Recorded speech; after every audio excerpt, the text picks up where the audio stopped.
care about this, other than kind of this red meat base? Do you think America wants to see Trump and his administration spending time and money on this, or do you think they want him to move forward with this agenda, or do you think both? I don't know. I guess we'll have to see. I mean, this is a long way from lock her up, which was the chant at all of the rallies since right before the convention. But I think for his base, winning was enough. Right, so they're like, fine, and they get to wake up every morning and they realize, oh my gosh, my guy is going to be the president, so they don't want to see that. Plus, from a PR perspective, I see it both ways. For the Trump campaign, or I should say future administration, if they continued, let's just say that it all continues, and the House and the Senate are pursuing their investigations, it will be headlines for as far as the eye can see. Every week there will be another headline. Do you really want to take up front page space talking about Hillary Clinton every week? I don't think so. However, if you're Hillary Clinton, do you want in the history page, in the Wikipedia page, forever, that Donald Trump was actually so benevolent that he made sure not to prosecute you, and you're sitting there thinking, well, wait, I didn't do anything wrong. I'd rather have my day in court to prove I didn't do anything wrong. So I think it cuts both ways. And I think to that point, a lot of people are saying President Obama would be doing her a disservice if indeed he did offer a pardon in advance. No, she'd probably take it. What was it? One in the hand is better than two in the bush, right? You get that pardon, you'll take the pardon before you take a chance on winning. Do you know that you can pardon people for for prospective absolutely things? Yeah, the Supreme Court. Like you're absolved. For crimes not committed, for things currently in prosecution. Things you might do. Things you might think about doing. How about that, Greg? You might need one of those. I was just thinking that. President-elect Trump should nominate her for Supreme Court Justice. So it's going to be muy interesante, as I said. She'd probably get confirmed. She would. There you go. Maybe, yeah. No. Bygones be bygones. There's no money in that, people. She is not. I'll send her a copy of the Constitution before she takes the And by the way, Bowling, President-elect Trump, once he's president officially, he can suggest, but he cannot demand. Appoint. Right, he can just nominate. That's it.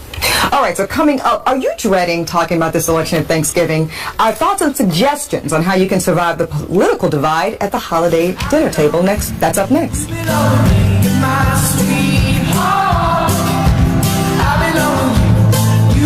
Thanksgiving might end up with silent feuds all around the table.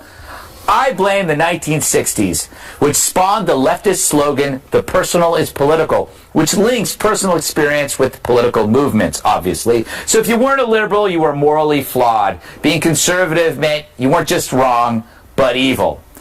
But now today, disagreement is a novelty for many people. An 18-year-old in 2008, weaned on the Daily Show diet, made it to age 26 without ever facing a single contrary opinion. Which is why, when their bubble burst on November 8th, these champions of diversity now demand complete silence. If you dare bring up Trump in front of them, it's over. Oddly, I haven't lost a single friend over this because I have so few. Yep. But also, I don't talk politics beyond this table. Here's why. Live long enough and you see how little of the hysteria on either side ever really rings true. Obama was never that bad or that great, and the same's probably going to go for Trump. But cable news magnifies the friction, and Facebook delivers it from familiar faces. It's all noise that ultimately gets reabsorbed into the mundane rhythm of your daily life. But if your friends or family don't return to the table, relax. They weren't that close to you to begin with, and that means more food for all of us. So, Dana, did you have any? Have you ever had a falling out like that with anybody, or does everybody in your family pretty much think the same way? You must have friends at some point. Before he became a Republican. But I also learned early on manners. Yes, manners. Manners. I forgot that. And civility. Yes, you have. And trying to keep the because my big thing, I want everyone to get along. That's true. Right. So I would think that this year, like the mom can just declare Thanksgiving dinner a politics-free zone. Yeah. And if anyone starts to bring up politics, you can make them put $1 in this jar, not the square jar. $1 in the jar. I remember actually one Thanksgiving, right after my parents got divorced, we were living in San Diego and we weren't going home. And we weren't going to go back to England for Thanksgiving, obviously. And my husband and I went to Hamburger Mary's in San Diego. Good place. And it was and we watched the sunset. Yeah. It was great. Not Hamburger Mary's. No, the Green Flash. That's where it was. It was on the beach. Thanks for that. Never knew why she got that nickname. Hey, Eric, do you have friends? You have friends on the other side of the spectrum. Our next door neighbors, who were sure Hillary Clinton was going to win, were so friendly and so happy, and they were just thrilled. And poor Nita, have you checked on them? The day that Donald Trump won, we happened to bump into him, and she was just beside herself. And we love you. We're still friends. But everything you outlined is liberal. Liberalism is on life support in America. Republicans have the White House. We have the Senate, 51. You have about 25 lead in the House right now. 18 Senate seats are up for, the Democrats are going to have to defend governorships. 31 out of 50 governors are Republican. I mean, the country has spoken saying, we tried that. We've tried that for a long time. Now let's try conservatism, republicanism, whatever form you want to call it, but different from what it was. So it'll be because liberals left behind broken cities. Yes. High body count. Yep. It's true. Yep. Well, talk about a house divided. So my mother and her sister, older sister, my aunt is super duper Hillary Clinton. She was very devastated. She is okay. We did check. Okay. My mother was a humongous Trump supporter from day one, which everyone knows. Calling it. So this was funny. My grandmother, who has a little dementia, but she's still rocking. She's 83. And I was like, well, Grandma's not going to know who to vote for in this election. So I figured my mom would try to be a little sneaky and take my grandmother to the polls to cast her Trump vote. But then I saw on Facebook that my aunt took my grandmother to the poll to cast a vote for Hillary Clinton. Yes, girl. Can you believe it? I was like, oh no. Are we laughing? So bad. But then, no, I have good news. They're still recounting the ballots in North Carolina. I've got good news for everybody. So my grandmother actually made her own mind up that she wanted to support Hillary Clinton, and my mother refused to take her to the polls. That's how Aunt Sherry ended up taking Grandma. So hopefully we don't talk about any of this. That's amazing. This Thanksgiving. Thank God we're talking about it on live television. Well, now it's out the way, Greg. We can move on. Kimberly, our little secret. Kimberly, you were married. Okay, so you must have, when you were in San Francisco, mayor of San Francisco, your husband, his side of the family, you were the first lady. Thanks for that recap. Yeah, it was a wonderful brief period in your life, and and you've moved on. Who are you, Dr. Phil? What's going on here? This is your life. So, did you ever have any awkward moments? Like, okay, like for example, all the family dinners and all the events that had Nancy Pelosi with his aunts, his Gavin's aunt, and and Dianne Feinstein. I like her tremendously. Were you Flosive? Flosive? Of San Francisco. First Lady of San Francisco. Yes, you were Flosive. I was, but I didn't like to refer to myself as that. It doesn't sound so like attractive. Something you use for female hygiene. I don't know. Or your teeth. Oh Floss my off. God. Yeah, I tried to floss off and it went right away. Greg, do you think it's Maybe you did. Is it safe to talk about religion this year at Thanksgiving? I think so. Yeah, they're supposed to talk about religion or politics, but I don't know. I stay away. I steer clear of everything. I think you're fun to talk religion with at Thanksgiving. Yeah. You wouldn't know. You disinvited him last year. Remember that? It's true. Thanks for that disinvite. Does it hurt? Yeah, it does hurt. Yeah, just rub it in, Kimberly. All right. Well, anyway, that worked. One more thing is up next. Baby's on fire.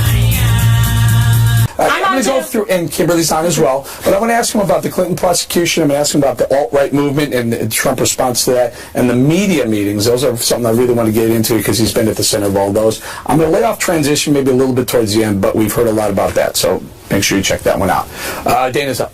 Okay, so ever hear of LinkedIn? Yes, I have. But if LinkedIn drives you crazy, check out Rally Point. Rally Point is for active duty military and veterans. It was named by Forbes as the #2 veteran-founded startup. So if you want to network amongst the military, or if you're an employer and you're looking to hire some really great people, this is a place you could go because they just accepted their millionth registered member. So Amazing. Rally Point is it. I did a Q&A with them today. It was a lot about politics and Jasper book. Of course. Rally Point, we did one with them a year and a half ago, and they've grown tremendously. So if you are in the military or retired, or if you're an employer looking for good people, Rally Point is just an amazing place. And it was so civil and nice. Fantastic. That's good stuff. I like that a lot, Dana. All right, Gregory. Thank you. All right, let's do this thing here. Greg's nutrition tips. You know what? Half-hearted. Finally, Yeah, what happened to with Velcro? I'm mailing it in. With Velcro. We took 2 shows today, okay? We taped the show. We taped show? Yes, I know. That's supposed to be a secret. You can now put a bird on a bird. the TSA has announced that you can carry a turkey with you on the plane, provided that it meets the regulatory, limits of like size. Yeah, exactly. But you can actually take your turkey with you on a flight. I think it's quite stupid. Because people could stuff things in there. You're going to have to open it. You never know what's inside a turkey. The turkey. Well, yeah, you could X-ray. It's got to be dead, I think right? it's a terrible idea. And I do love the TSA, but I don't like that. Well, you know what? Mind your own business. All right. Oh my gosh, don't let people read really... your notes. That didn't work for Chris Kovac. You're up, Casey. All right, thank you so much. So, I had a food court, but there was a situation with it, so we won't talk about it. Instead, we'll talk about babies. Because the original Gerber baby, Ann Turner Cook, celebrated her 90th birthday on Sunday. Look at that gorgeous lady and that beautiful baby, one in the same. So in 1928, Cook was 4 months old, and Gerber had this contest, and her neighbor painted a charcoal sketch, and this is it. And they loved it so much, they've used it this entire time. The neighbor was Dorothy Hope Smith. She was an artist, and she entered this contest. So it's so amazing. They said, Gerber, the logo is the essence of who we are. It is the epitome of a happy, healthy baby and the symbol of trust we have with parents. It's everything to our company. Isn't that amazing? That is so awesome. And her identity remained a secret until 1978. I love the plums. Yeah. The plums. Oh. By the way, it's good. Gerber baby food? Oh, yeah. I have a lot of friends that eat this. Yeah, they're called starving fashion models. Well, a couple Does it are. work?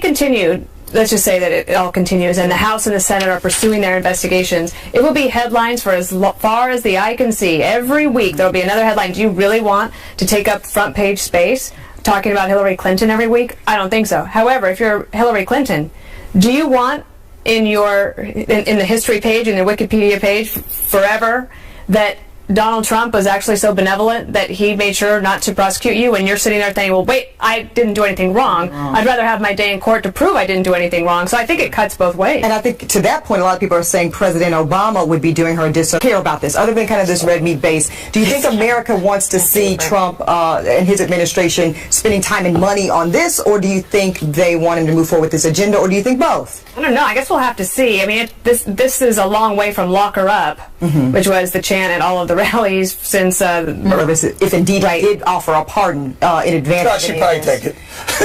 What was it? One in the hand is better than two in the bush, right? If you get that pardon, you'll take the pardon before you take a chance on winning. Do you know that you can pardon people for for prospective absolutely things? Yeah, the Supreme Court. Yeah, like you're absolved. Right before the convention. But I think for his base, winning was enough. Right, so they're like, fine, and they get to wake up every morning and they realize, oh my gosh, my guy is going to be the president, so they don't want to see that. Plus, from a PR perspective, I see it both ways. For the Trump campaign, or I should say future administration, if they